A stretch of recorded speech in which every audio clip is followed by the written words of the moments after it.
Everyone welcome back. ಶಕ್ತಿ ಯೋಜನೆ ಹೊಸ ದಾಖಲೆ. ಶಕ್ತಿ ಯೋಜನೆ ಗುಡ್ ನ್ಯೂಸ್ ಏನು ತಿಳಿಸ್ಕೊಡ್ತೀವಿ. ಚಾನಲ್ಗೆ ಸಬ್ಸ್ಕ್ರೈಬ್ ಆಗಿ, ವಿಡಿಯೋ ಇಷ್ಟ ಆದರೆ ಲೈಕ್ ಮಾಡಿ.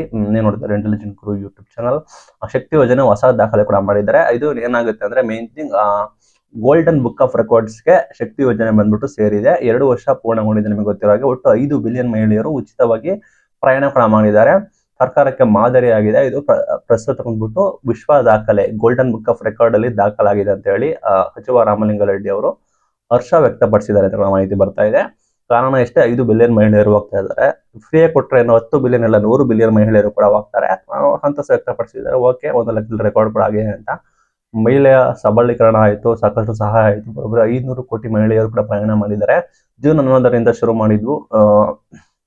2025 ಜುಲೈ 25ರ ಒಳಗೆ, ಅಂದ್ರೆ 2025 ಜುಲೈ 25ಕ್ಕೆ ಬರೋಬ್ಬರಿ 500 ಕೋಟಿ ಮಹಿಳೆಯರು ಕೂಡ ಟಿಕೆಟ್ ಪಡೆದು ಇದೊಂದು ವಿಶ್ವ ದಾಖಲೆ ಆಗಿದೆ. ಈ ಯೋಜನೆಯು ಕೂಡ ಸಾಮಾಜಿಕ, ಶೈಕ್ಷಣಿಕ, ಆರ್ಥಿಕ, ಔದ್ಯೋಗಿಕವಾಗಿ ಮಹಿಳೆಯರಿಗೆ ಸಹಾಯ ಆಗುತ್ತೆ ನಂಬಿದ್ದಾರೆ. ಮನೆ ಸಚಿವರು ಕೂಡ ಹೇಳಿದ್ದಾರೆ. ಪ್ರಪ್ರಥಮ ಬಾರಿಗೆ ಈ ರೀತಿ ತಂದಿದ್ವು. 5 ಗ್ಯಾರಂಟಿ ತಂದಿದ್ವು. ಇದು ಹೊಸದಾಗಿ ಯಾವುದೇ ರೀತಿ ಹೊಸ ಸೇರ್ಪಡೆ ಆಗಿಲ್ಲ. ಸರ್ಕಾರ ಸಾಲದಲ್ಲಿ ಇದೆಯಾ, ಸಾಕಷ್ಟು ಸಮಸ್ಯೆ ಇದೆಯಾ ಅಂತ ಹೇಳಿ ಕೇಳಬಹುದು. ಗೊತ್ತೇ ಇದೆ ನಿಮಗೆ ಆಲ್ರೆಡಿ. ಸರ್ಕಾರ ಈ ರೀತಿ ಉಚಿತ ಗ್ಯಾರಂಟಿಗಳನ್ನ ಕೊಟ್ರೆ ಇಂಡೈರೆಕ್ಟ್ ಆಗಿ ಬೇರೆ ಕಡೆಯಿಂದ ತೊಂದರೆ ಕೂಡ ಆಗುತ್ತೆ. ಆ ರೀತಿ ಏನಾದ್ರು ಕೂಡ ಈ ರೀತಿ ಹೇಳಿದ್ದಾರೆ. 1 ಲಕ್ಷದಲ್ಲಿ ಖುಷಿ ಪಡಬೇಕು, 1 ಲಕ್ಷದಲ್ಲಿ ಬೇಜಾರಾಗಬೇಕು. ಫ್ರೀ ಕೊಟ್ರೆ ಜನ ಎಷ್ಟು ಯಾವ ರೇಂಜ್ ಯುಟಿಲೈಸ್ ಮಾಡ್ಕೊಳ್ತಾರೆ ಅಂತ. ಒಟ್ಟಾರೆ 500 ಕೋಟಿ ಮಹಿಳೆಯರು ಟಿಕೆಟ್ ನ ತೆಗೆದುಕೊಂಡಿದ್ದಾರೆ. ಅಂದ್ರೆ 500 ಕೋಟಿ ಮಹಿಳೆಯರು ಇರೋದಿಲ್ಲ, 500 ಕೋಟಿ ಟಿಕೆಟ್ ಸೇಲ್ ಆಗಿರುತ್ತೆ.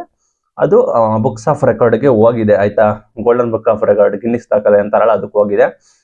ಒಟ್ಟಾರೆ ಯೂಸ್ ಮಾಡ್ಕೊಳ್ತಾ ಇದ್ದಾರೆ. ಸರ್ಕಾರ ಸಾಲದಲ್ಲಿದೆ, ಸಮಸ್ಯೆದಲ್ಲಿದೆ.